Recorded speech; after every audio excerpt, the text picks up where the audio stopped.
الحمد لله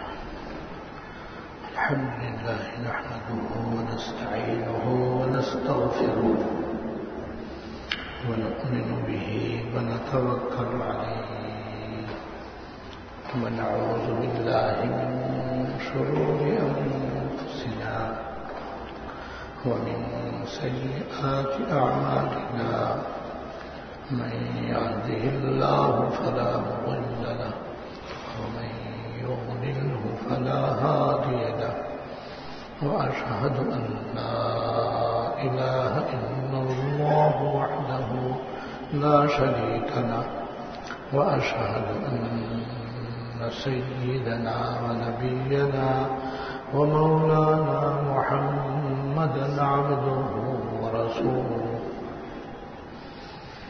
صلى الله تعالى عليه وعلى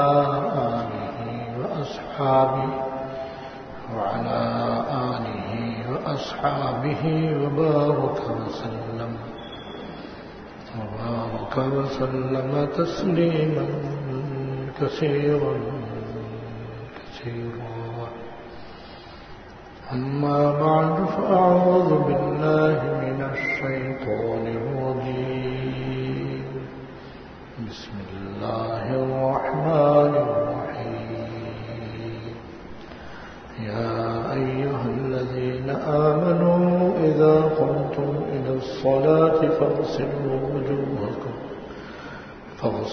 وجوهكم وأيديكم إلى المرافق وامسحوا برؤوسكم وأرجلكم إلى الكعبين وإن كنتم جنبا فاطهروا صدق الله العظيم.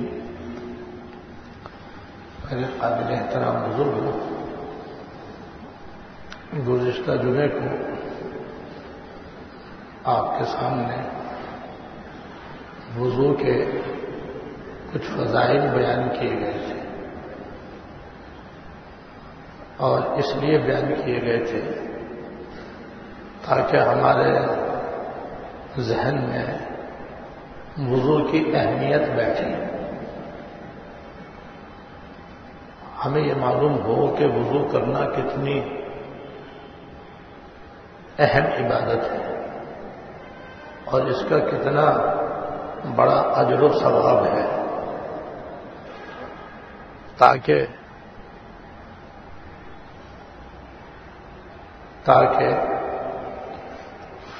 اس میں ہم سے جو کوتاہیاں ہو رہی ہیں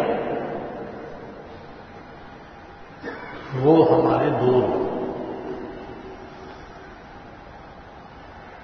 کوتاہیاں تو ہماری وضو میں بہت زیادہ ہیں، ان میں سے دو میں سے ایک آج انشاءاللہ آخر میں بیان کی جائے گی۔ کوتاہی دور کرنا بھی ضروری ہے تاکہ ہمارا وضو کامل ہو، اور وضو کے جو فضائل ہیں وہ بھی ہمیں حاصل ہوں۔ اس لیے آج بھی میں شروع میں وضو کے چند فضائل بیان کر کے آخر میں انشاءاللہ تعالی وضو کی وہ کوتاہی جو بہت زیادہ پائی جاتی ہے، خاص طور سے سردیوں کے موسم میں، اس کو انشاءاللہ بیان کریں۔ وضو کے عظیم فضیلت یہ ہے جو آپ کو ایک حدیث شریف کے خلاصے اور مفہوم سے انشاءاللہ معلوم ہوگی۔ یہ حدیث شریف مشکات شریف میں موجود ہے، جو حدیث شریف کی مستند کتاب ہے، اور دو جگہ اس کا ذکر ہے۔ بندہ دونوں حدیثوں کو ملا کر اس کا خلاصہ آپ کے سامنے بیان کرے گا۔ یہ حدیث حضرت معاذ بن جبل رضی اللہ تعالیٰ عنہ سے مروی ہے۔ حضرت معاذ بن جبل رضی اللہ تعالیٰ عنہ حضور کے بڑے محبوب صحابی ہیں. تو فرماتے ہیں کہ ایک مرتبہ ہم لوگ مسجد نبوی میں نماز فجر حضور صلی اللہ علیہ وسلم کے پیچھے پڑھنے کے انتظار میں بیٹھے ہوئے تھے. لیکن اس دن حضور صلی اللہ علیہ وسلم کو نماز فجر پڑھانے کے لیے تشریف لانے میں غیر معمولی تاخیر ہوئی اور ہمیں یہ خطرہ محسوس ہوا کہ اگر ابھی حضور تشریف نہ لائے تو سورج نکل آئے. اور سورج نکلنے کا مطلب یہ ہے کہ فجر کی نماز قضا ہو گئی. کبھی ایسا ہوا ہی نہیں، لیکن آج ایسا ہوا کہ ہم نماز فجر کے انتظار میں ہیں اور حضور کے تشریف لانے کا بے چینی سے انتظار کر رہے ہیں، لیکن آپ تشریف نہیں لائے. اور ہمیں یہ خطرہ محسوس ہوا کہ کہیں سورج نہ نکل جائے. اتنے میں حضور صلی اللہ علیہ وسلم تیزی سے تشریف لائے اور جو ہی آپ تشریف لائے اقامت کہی گئی اور آپ نے فجر کی نماز بھی مختصر پڑھائی.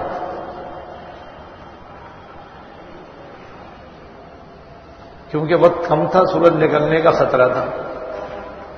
وقت کم تھا اور سورج نکلنے کا اندیشہ تھا، تو آپ نے فجر کی نماز مختصر پڑھائی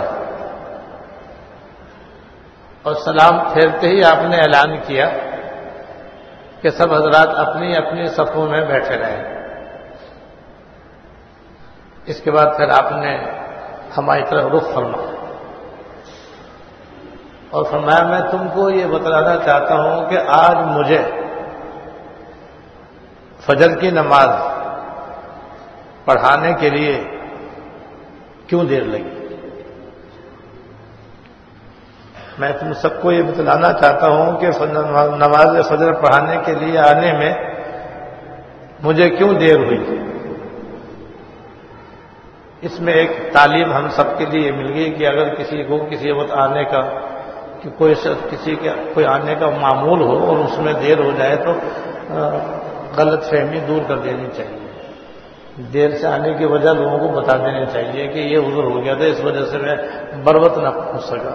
یہ تعلیم بھی ہمیں ساتھ ساتھ مل گئی. وہ یہ سنت ہے سرکار دو عالم صلی اللہ علیہ وسلم. اس کے بعد آپ نے وضاحت فرمائی کہ میں رات کو تہجد کے لیے اٹھا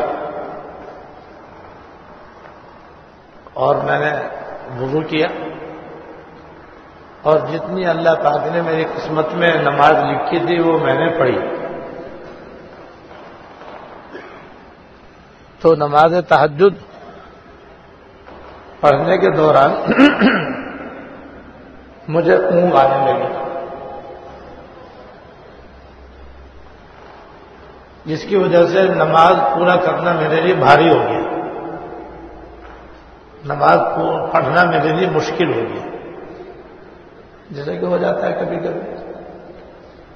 نماز میں بھی ہو جاتا ہے، ذکر میں بھی ہو جاتا ہے، تلاوت میں بھی ہو جاتا ہے، دعا میں بھی ہو جاتا ہے.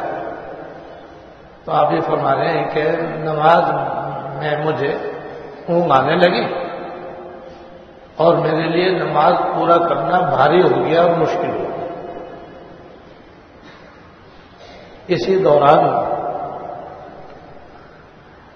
مجھے اللہ جل شانہ کی زیارت ہوئی اور خواب میں اور نیند میں اللہ تعالیٰ کی زیارت ہو سکتی ہے. مجھے اللہ جل شانہ کی زیارت ہوئی اور اللہ پاک نے فرمایا کہ اے محمد صلی اللہ علیہ وسلم. میں نے عرض کیا لبیک پروردگار عالم میں حاضر ہوں، فرمائیے. تو اللہ پاک نے فرمایا کہ آپ یہ بتائیے کہ یہ آسمانوں کے فرشتے کن باتوں میں بحث کرنا ہے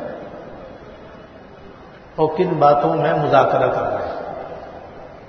میں نے کہا یا اللہ مجھے تو کچھ پتہ نہیں،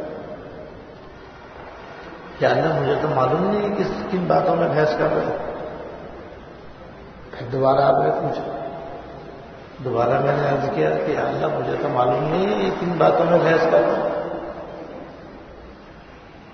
پھر تیسری مرتبہ دریافت کیا، تیسری مرتبہ میں نے یہ یاد کیا کہ یا اللہ مجھے تو معلوم نہیں ہے کہ کن باتوں میں بحث کر رہے ہیں. معلوم ہوا کہ جب کسی سے کوئی بات پوچھی جائے اور اسے معلوم نہ ہو تو بے تکلفی کے ساتھ بتلا دے کہ مجھے معلوم نہیں ہے، بات نہیں بنائے.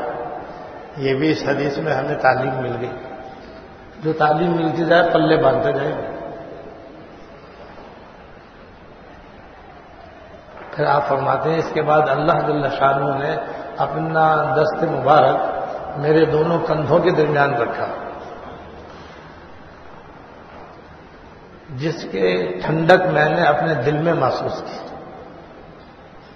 اللہ جل شانہ نے اپنا دست مبارک میرے دونوں کندھوں کے درمیان میں رکھا، جس کی وجہ سے مجھے اپنے دل میں اس کی ٹھنڈک محسوس ہوئی. آپ کے ہاتھ کی انگلیوں کی ٹھنڈک مجھے اپنے دل میں محسوس ہوئی اور مجھ پر 14 طبق روشن ہوئے. یعنی تمام باتوں کا علم مجھے ہو گیا. دوسری روایت میں یہ ہے کہ آسمان و زمین میں جو کچھ ہے سب میرے علم میں آ گیا. اللہ اللہ اللہ تعالیٰ تو علام الغیوب ہے، سارے علوم انہی کے پاس ہیں. وہ جس کو جتنا عطا فرما دے ان کی عطا ہے، ان کے سوا تو کوئی بھی ہر چیز کو جاننے والا نہیں. تو اللہ تعالیٰ نے جب حضور کے کندھوں کے درمیان ہاتھ رکھا تو اس کی برکت سے آپ فرماتے ہیں کہ مجھے ساری چیزوں کا علم ہو گیا. پھر اللہ تعالیٰ نے مجھ سے پوچھا کہ اے محمد صلی اللہ علیہ وسلم بتاؤ یہ فرشتے کن باتوں میں بحث کر رہے ہیں؟ یہ آسمانوں کے فرشتے کس بارے میں بحث کر رہے ہیں اور مذاکرہ کر رہے ہیں؟ میں نے عرض کیا یا اللہ یہ کفارات کے بارے میں بحث کر رہے ہیں. کفارات کفارے کی جمع ہے، کفارات کفارہ کی جمع ہے. اور کفارہ ایسے عمل کو کہتے ہیں جس کے کرنے سے آدمی کے گناہ معاف ہو.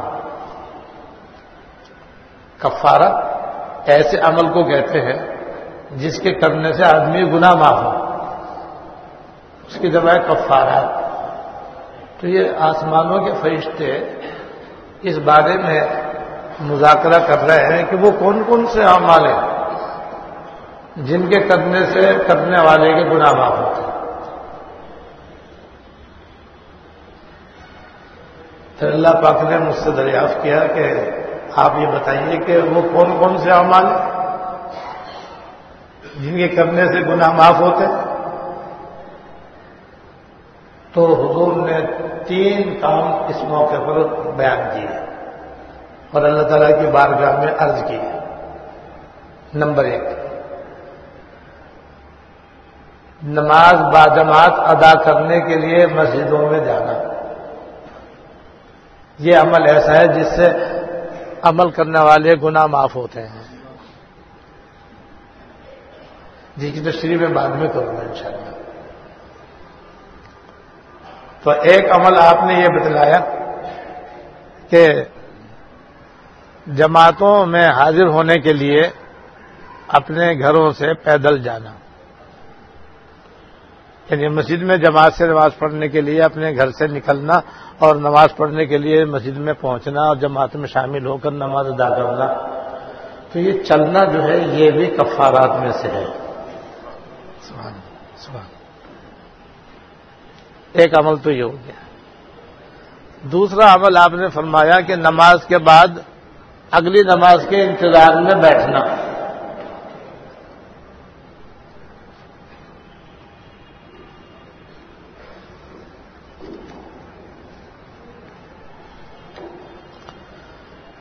نماز کے بعد نماز کے واسطے انتظار میں رہنا یہ بھی کفارات میں سے ہے۔ اب چاہے وہ اعتکاف میں ہو تو معتکف تو بلا شبہ ایک نماز کے بعد دوسری نماز کے انتظار میں رہتا ہے، دوسرے کے بعد تیسرے کی، جب تک وہ اعتکاف میں ایک نماز کے بعد دوسری نماز کے انتظار میں رہتا ہی رہتا ہے۔ لیکن اگر اعتکاف میں نہ ہو، جیسے کہ ہمارے اور آپ کا حال ہے، تو بھی نمازی آدمی کو ایک نماز کے بعد دوسری نماز کے انتظار رہتا ہی رہتا ہے۔ تو ایک نماز کے بعد دوسری نماز کے انتظار میں مسجد کے اندر رہنا یہ بھی کفارات میں سے ہے،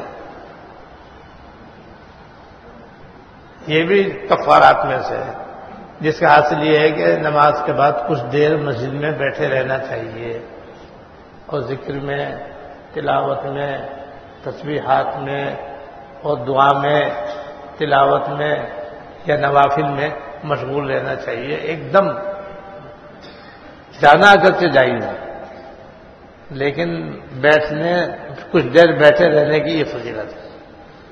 تو نماز کے بعد نماز کے انتظار میں رہنا یہ بھی کفارات میں سے ہے، اس عمل سے بھی آدمی گناہ معاف ہوتے ہیں۔ اور تیسرے، جب آدمی کے لیے وضو کرنا ناگوار ہو، اچھی طرح سنت کے مطابق وضو کرنا،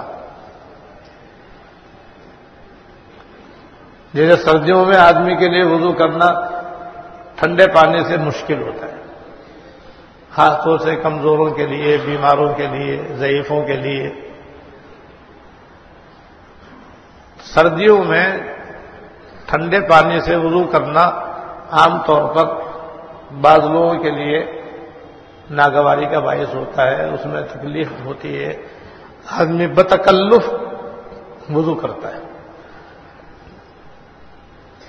تو اس وقت سنت کے مطابق وضو کرنا یہ ہے کامل وضو کرنا ناگواری کی حالت میں یا بیماری کی وجہ سے، کہ وضو کر تو سکتا ہے، تیمم کی تو شرع نے اس کو اجازت نہیں ہے، لیکن بیماری کی وجہ سے اس کے لیے مکمل آرام سے سنت کے مطابق وضو کرنا دشوار ہے،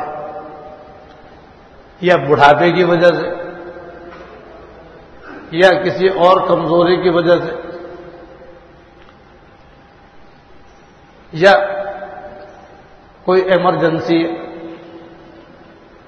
تو ایمرجنسی میں بھی بعض مرتبہ آدمی کے لیے مکمل وضو کرنا مشکل ہوتا ہے۔ مجبوری کی صورت یہ نہیں بتلا رہا ہے، مجبوری کا حکم الگ ہے۔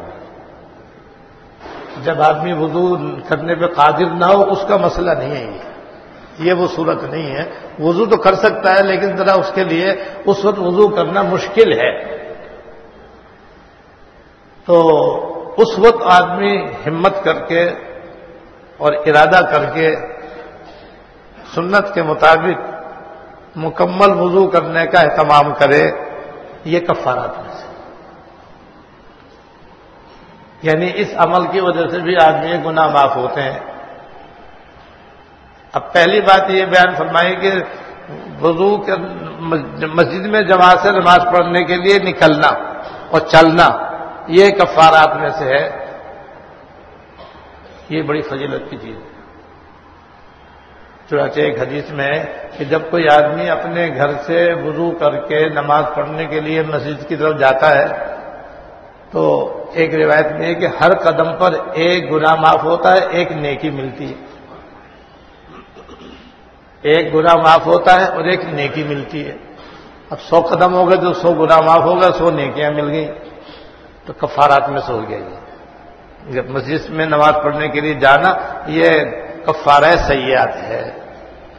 اور ایک روایت میں اس کی یہ فضیلت ہے کہ جب کوئی آدمی اپنے گھر سے وضو کر کے نماز پڑھنے کے لیے مسجد میں جاتا ہے تو اس کا ثواب ایسا ہے جیسے کوئی حج کا احرام باندھ کر کے نکلے اور حج کرنے کے لیے روانہ ہو۔ اور اس کی فضیلت یہ ہے کہ جو آدمی احرام باندھ کر حج کے لیے نکلتا ہے تو ہر قدم پر اس کا ایک درجہ بلند ہوتا ہے اور ایک نیکی اس کے نام اعمال میں لکھی جاتی ہے۔ اسی لیے اپنے گھر سے وضو کر کے آنا زیادہ بہتر ہے، اس کی زیادہ فضیلت ہے، اگرچہ مسجد میں بھی وضو کرنا جائز ہے لیکن افضل یہ ہے کہ آدمی اپنے گھر سے، اپنے آفس سے، اپنی دکان سے وضو کر کے مسجد میں آئے، یہ افضل ہے، اس کا یہ ثواب ہے جو میں نے عرض کیا۔ تو اس حدیث سے معلوم ہوا کہ 3 عمل ایسے ہیں جس سے آدمی کے گناہ معاف ہوتے ہیں۔ ایک نماز باجماعت پڑھنے کے لیے اپنے گھر سے نکل کر مسجد میں آنا، دوسرے نماز کے بعد نماز کے انتظار میں رہنا، جس میں یہ بھی ہے کہ نماز کے بعد کچھ دیر مسجد میں بیٹھا رہے، تو جب تک بیٹھا رہے گا حدیث میں آتا ہے کہ فرشتہ یہ دعا کرتے رہتا اللہم اغفر لہ وارحمہ، یا اللہ اس کی مغفرت فرما، یا اللہ اس کے اوپر رحم فرما۔ اور نماز سے پہلے جب تک جماعت کے انتظار میں آدمی بیٹھا رہتا ہے، جماعت کا ثواب ملتا رہتا ہے، نماز پڑھنے کا ثواب اس کو بیٹھے بیٹھے ملتا ہی رہتا ہے۔ اور تیسرا یہ کہ جب وضو کرنا طبیعت کے لیے ناگوار ہو تو کامل وضو کرنے کا اہتمام کرنا، یہ کفارات میں سے ہے، کفارہ سیئات میں سے، جس کی 2 فضیلتیں دوسری حدیث میں بیان کی گئی ہیں۔ ایک فضیلت یہ ہے کہ جو آدمی اس پر عمل کرے گا، ان 3 باتوں پر عمل کرے گا، خیر و عافیت کی زندگی گزارے گا، اور خیر و عافیت کی موت اس کو نصیب ہوگی، یعنی خاتمہ بھی ایمان پر ہوگا اور موت بھی اس کی آسانی سے ہوگی، روح بھی آسانی سے نکل جائے گی۔ جب تک زندہ رہے گا عافیت کے ساتھ اور خیریت کے ساتھ رہے گا، اور جب انتقال ہوگا تو وہ بھی خیریت کے ساتھ اور عافیت کے ساتھ ہوگا، اور وہ اپنے گناہوں سے ایسا پاک ہو جائے گا جیسا اس دن تھا جس دن اس کو اس کی ماں نے جنا تھا، اور کما قال صلی اللہ علیہ وسلم۔ یعنی یہ ایسے اعمال کفارہ سیئات ہیں کہ ان پر عمل کرنے سے آدمی تمام گناہ صغیرہ سے پاک ہو جاتا ہے۔ یہ بہت بڑی بات، بہت بڑی فضیلت ہے الحمدللہ۔ تو اس میں ایک کوتاہی جو عام طور سے سردیوں میں ہوتی ہے اور عام دنوں میں بھی ہوتی ہے، ذرا کم ہوتی ہے، اس پر اب ہمیں توجہ دینے کی ضرورت ہے تاکہ ہم اپنے وضو کی کمی کو دور کریں۔ اور یہ خامی، یہ کمی بہت بڑی، وہ یہ کہ جلدی جلدی وضو کرنے میں بعض مرتبہ اعضائے وضو میں سے کچھ نہ کچھ حصہ سوکھا رہ جاتا ہے۔ جیسے خواتین عام طور پر ان سے ایک کوتاہی ہوتی ہے کہ وہ وضو کرنے کے لیے اپنی آستین اوپر تک نہیں چڑھاتی، اور بعض مرد بھی ایسے ہی کرتے ہیں کہ وہ اپنی آستینیں اوپر تک نہیں چڑھاتے، جبکہ ہاتھ کے دھونے میں کوہنیاں بھی داخل ہے۔ جیسے ہاتھ کا دھونا فرض ہے، کوہنیوں کا دھونا بھی فرض ہے۔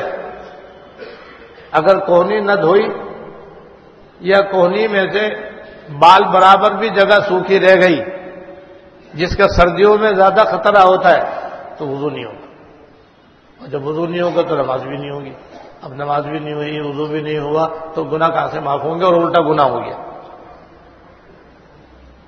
یا ایسے ہی بعض لوگ جب جلدی جلدی وضو کرتے ہیں، جس میں خواتین بھی ہے مرد بھی ہے، کہ ٹخنے جو ہے، ٹخنے کے جو پیچھے والا حصہ ہے نا ایڑی کے اوپر، ٹخنے سے نیچے، ٹخنے کی جو ہڈی ہے دائیں بائیں، اس کے جو نیچے ایڑی والا حصہ ہے، کسی کی ایڑی بھری بھی ہوتی، کسی کی ایڑیاں خالی ہوتی، بس پٹھا باہر نکلا ہوا ہوتا ہے، اس کے دائیں بائیں خلا ہوتا ہے، تو جلدی جلدی وضو کرنے میں وہاں پانی نہیں پہنچے، پانی اوپر سے تو بہہ گیا، اندر سے سوکھا رہ گیا، تو اس کے لیے آپ نے فرمایا ویل للعقاب من النار، او کما قال، ان ایڑیوں کے لیے ہلاکت ہو کہ جو وضو کے اندر سوکھی رہ جاتی ہے۔ ویل کے معنی ہلاکت کے بھی ہے، ویل کے معنی جہنم کے بھی ہے، اس کے معنی جن کی ایڑیاں سوکھی رہ جائیں گی اور وضو کے اندر اچھی طرح ان کو نہیں دھویا جائے گا، جہنم کی آگ میں جلیں گی، اور جہنم کی آگ میں جلیں گے تو یہ بھی ہو سکتا ہے کہ ایڑیاں جلے، اور یہ بھی ہو سکتا ہے کہ آدمی سارا کا سارا دوزخ میں جلے، اللہ بچائے۔ لہذا موسم سرما ہو یا موسم گرما یا موسم بہار، ہر مسلمان مرد ہو یا عورت، اس کو چاہیے کہ جو اعضائے وضو ہیں ان کو اچھی طرح مل مل کر دھوئے۔ وضو کے اندر ہر عضو کم سے کم 3 مرتبہ دھونا سنت ہے، اور 3 مرتبہ دھونے میں پھر سوکھنے کا امکان بہت کم ہوتا ہے۔ ساتھ ساتھ دوسری سنت یہ ہے کہ مل مل کے دھوئے، ہاتھ بھی دھوئے تو اچھی طریقے سے ملے اور دونوں ہاتھوں کی انگلیوں میں خلال کرے۔ اگر انگوٹھی پہنی ہوئی ہے تو اس کو اچھی طرح ہلا کر اس کے نیچے پانی پہنچائے۔ اسی طریقے سے جب چہرہ دھوئے تو اچھی طریقے سے آنکھیں مل کر اچھی طرح پانی پہنچائے تو ملے گا، اور 3 مرتبہ جب پانی بہائے گا تو پھر انشاءاللہ تعالی وضو اس کا مکمل ہوگا۔ اسی طرح دونوں ہاتھ کوہنیوں سمیت دھونے میں، اسی طرح دونوں پیر ٹخنوں سمیت دھونے میں اس کا خیال رکھنا چاہیے کہ وضو اس طرح کریں کہ وضو کے اندر بال برابر بھی کوئی جگہ سوکھی رہنے نہ پائے۔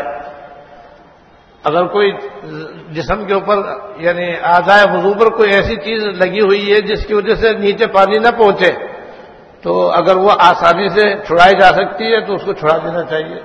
جیسے رنگ روغن کرنے والوں کے ہاتھوں پر بعض مرتبہ پینٹ لگا رہ جاتا ہے یا اس کی تہ جم جاتی ہے، اور بعض لوگ پرواہ کرتے ہیں، بعض پرواہ نہیں کرتے، تو ان کو چاہیے کہ وہ صاف کریں۔ لیکن یہ جو جسم پر بات چیزیں ایسی لگ جاتی ہیں وہ بعض دفعہ تو ایسی ہوتی ہے کہ صاف کرنے سے آسانی سے صاف ہو جاتی ہے، اور بعض زور لگانے سے بھی صاف نہیں ہوتی۔ تو جس کو زور لگانے سے بھی صاف نہ ہو سکے وہ معاف ہے۔ اس صورت میں اگر نیچے پانی نہ پہنچا، اوپر سے پانی بہ گیا تو کافی ہے، لیکن جو بآسانی چھوٹ سکے تو چھڑانا چاہیے۔ نیل پالش میں بھی یہی ہوتا ہے کہ 2 قسم کی ہوتی ہے، ایک میں خالی رنگ ہوتا ہے، ایک میں تہ جمتی ہے۔ جس میں خالی رنگ ہوتا ہے جیسے مہندی کا رنگ، وہ وضو کے اندر رکاوٹ نہیں ہے، اس سے وضو بآسانی ہو جاتا ہے۔ اور بعض نیل پالش ایسی ہوتی ہے اور کلر ایسا ہوتا ہے کہ اس کی تہ جمتی ہے، تو تہ ہے تو اگر وہ آسانی سے چھوٹ سکتی ہے تو اسے چھڑانا ضروری ہے، چھڑا کر کے اچھی طریقے سے اندر پانی پہنچانا چاہیے۔ اللہ تعالیٰ مجھے بھی اور آپ کو بھی اپنے وضو کی اس کوتاہی کو جو کہ بعض لوگوں میں پائی جاتی ہے دور کرنے کی توفیق عطا فرمائے، اور اپنے اپنے وضو کو سنت کے مطابق کامل طریقے سے کرنے کی توفیق عطا فرمائے تاکہ یہ فضائل ہمیں حاصل ہوں۔ اللہ تعالیٰ توفیق عطا فرمائے۔